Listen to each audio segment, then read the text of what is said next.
తెలుగుదేశం పార్టీకి జాతీయ ప్రధాన కార్యదర్శిగా ఉన్న నారా లోకేష్ గారు చేపట్టిన యువగళం పాదయాత్రకు 2 ఏళ్లు.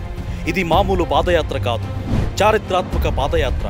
ఎందుకంటే ఒక్క ఛాన్స్ అని ప్రజల కాళ్ల వేళ్ల పడి అధికారంలోకి వచ్చిన జగన్మోహన్ రెడ్డి తన రాజారెడ్డి రాజ్యాంగాన్ని అమలుపరుస్తూ తన సైకోయిజాన్ని ప్రదర్శిస్తున్న రోజులవి. ఇదేమిటని గొంతెత్తితే కేసులు పెట్టి ప్రశ్నించే హక్కును హరించారు. ప్రతిపక్షంపై దాడులకు తెగబడ్డారు. శాంతి భద్రతలను కాపాడాల్సిన పోలీసు వ్యవస్థను జగన్ రెడ్డి తన ప్రైవేటు సైన్యం మాదిరిగా వాడుకుంటున్న రోజులవి. వైసీపీ రౌడీల ఆగడాలకు బలికాని వారంటూ లేరు. ప్రజల ప్రాణాలకు రక్షణ లేదు. మహిళల మాన ప్రాణాలు దైవాధీనాలయ్యాయి. యువతకు భవిష్యత్తు లేకుండా పోయింది. అటువంటి పరిస్థితుల్లో నేనున్నా అంటూ ముందుకు వచ్చారు యువనేత నారా లోకేష్ గారు. 2023 జనవరి 27వ తేదీన కుప్పంలోని వరదరాజుల ఆలయంలో ప్రత్యేక పూజలు నిర్వహించి యువగళం పాదయాత్రకు శ్రీకారం చుట్టారు నారా లోకేష్ గారు. యువగళం పాదయాత్రకు వెళ్లి లోకేష్ గారికి మద్దతు తెలిపిన వారిని వైసీపీ ప్రభుత్వం వేధింపులకు గురిచేసింది. ఒకచోట జీవనాధారంపై దెబ్బ కొడితే మరొక చోట రౌడీలతో దాడులు చేయించి పోలీసులతో ఎదురు కేసులు పెట్టించింది ప్రభుత్వం. లోకేష్ గారి మీద కూడా అడుగడుగునా కేసులు పెట్టారు. ప్రచార వాహనాన్ని లాక్కున్నారు. చివరకు స్టూల్ వేసుకుంటే దాన్ని లాక్కున్నారు. చేతిలోని మైకును లాక్కున్నారు. అయినా తట్టుకుని నిలబడ్డారు యువనేత. కొన్ని చోట్ల ప్రభుత్వ టెర్రరిజానికి, వైసీపీ రౌడీల దౌర్జన్యాలకు దెబ్బతిన్న బతుకులు స్పృశించారు. కన్నీటి గాథలను విని ఓదార్చారు. మేము ఉన్నామని భరోసా ఇచ్చారు. తెలుగుదేశం పార్టీ అధికారంలోకి వస్తే ఏమేమి చేస్తారో చెప్పారు. తెలుగుదేశం ప్రభుత్వం గతంలో ఎలాంటి అభివృద్ధి చేసింది, వైసీపీ ప్రభుత్వం రాష్ట్రాన్ని ఎలా నాశనం చేసింది చెబుతూ దానికి నిదర్శనంగా లోకేష్ గారు దిగిన సెల్ఫీలు వైరల్ అయ్యాయి.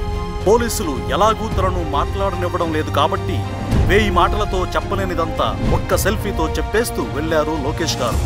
ఒక్క చిత్తూరు జిల్లాలోనే 45 రోజుల పాటు 14 నియోజకవర్గాల గుండా 577 కిలోమీటర్ల పాదయాత్ర చేశారు. ఈలోగా మార్చిలో పట్టభద్రుల ఎమ్మెల్సీ ఎన్నికలు వచ్చాయి. జగన్ రెడ్డి భయపడినట్టే వైసీపీ మీద యువగళం మొదటి పంజా దెబ్బపడింది. టీడీపీ బలపరిచిన తూర్పు రాయలసీమ పట్టభద్రుల ఎమ్మెల్సీ అభ్యర్థి కంచర్ల శ్రీకాంత్ విజయం సాధించారు. ఇది లోకేష్ గారు పార్టీకి సాధించి పెట్టిన మొదటి విజయం. దీన్ని చూసి ఆంధ్రప్రదేశ్ అంతటా ప్రజల్లో ఒక స్ఫూర్తి రగిలింది. చెప్పాలంటే జగన్ నిరంకుశ పాలన ఇక ముగుస్తున్నట్టే అని అప్పుడే నిర్ధారణ అయ్యింది. దీంతో ప్రజలే ఒక దళమై బలమై లోకేష్ గారి పాదయాత్రను నడిపించారు. ఎక్కడికి వెళ్తే అక్కడ బ్రహ్మరథం పట్టారు. లోకేష్ గారు ఎక్కడికి వెళ్ళినా ఆయన వెంట కిలోమీటర్ల మేర జనప్రవాహమే కనిపించింది.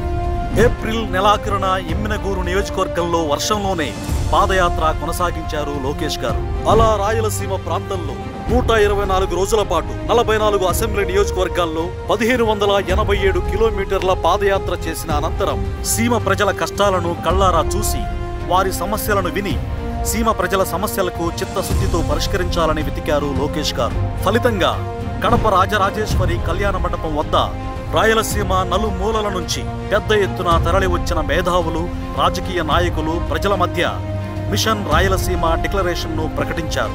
కోస్తాంధ్రలో అడుగుపెట్టిన లోకేష్ గారిని నిలువరించడానికి యువగళం పాదయాత్రపై రౌడీలతో దాడులు చేయించింది వైసీపీ. యువగళం కార్యకర్తలను అక్రమంగా రాత్రికి రాత్రి కిడ్నాప్ చేసి కేసులు పెట్టింది. చివరకు చంద్రబాబు నాయుడు గారిని సైతం అక్రమంగా అరెస్టు చేసి జైల్లో పెట్టింది. దీంతో యువగళం పాదయాత్రను తాత్కాలికంగా వాయిదా వేయించగలిగింది ప్రభుత్వం. చంద్రబాబు గారు జైలు నుంచి విడుదలయ్యాక మళ్లీ ప్రారంభమైన పాదయాత్ర విశాఖ జిల్లా అగనంపూడి వద్ద ముగిసింది. మొత్తంగా 11 ఉమ్మడి జిల్లాలు, 97 నియోజకవర్గాలు, 232 మండలాలు, 2028 గ్రామాల మీదుగా 226 రోజులు, 3132 కిలోమీటర్లు సాగిన యువగళం పాదయాత్ర 2024 ఎన్నికల్లో తెలుగుదేశం పార్టీ ప్రపంచనానికి కారణమయ్యింది. ఆయన తెగించి పాదయాత్ర చేసి ఉండకపోతే ఇటు పార్టీలోనూ అటు ప్రజల్లోనూ జగన్ను గద్దెదింపాలన్న ఒక పట్టుదల వచ్చి ఉండేది కాదు. కేవలం పాదయాత్ర చేయడమే కాదు, పాదయాత్రలో ప్రజలను కలుసుకొని వారి సమస్యలను, డిమాండ్లను నోట్ చేసుకొని వాటిని నెరవేర్చే హామీలు ఇచ్చారు లోకేష్ గారు. ఆ హామీలను కూటమి ప్రభుత్వం అధికారంలోకి వచ్చాక ఒక్కొక్కటిగా నెరవేరుస్తున్నారు. యువగళం పాదయాత్ర 100 కిలోమీటర్లు పూర్తయిన సందర్భంగా డయాలసిస్ సెంటర్ను ఏర్పాటు చేస్తామని శిలాఫలకం కూడా వేశారు. ఆ హామీని ఇప్పటికీ నిలబెట్టుకున్నారు. యువగళం పాదయాత్రకు 2 ఏళ్లైన సందర్భంగా యువనేత నారా లోకేష్ గారికి అభినందనలు.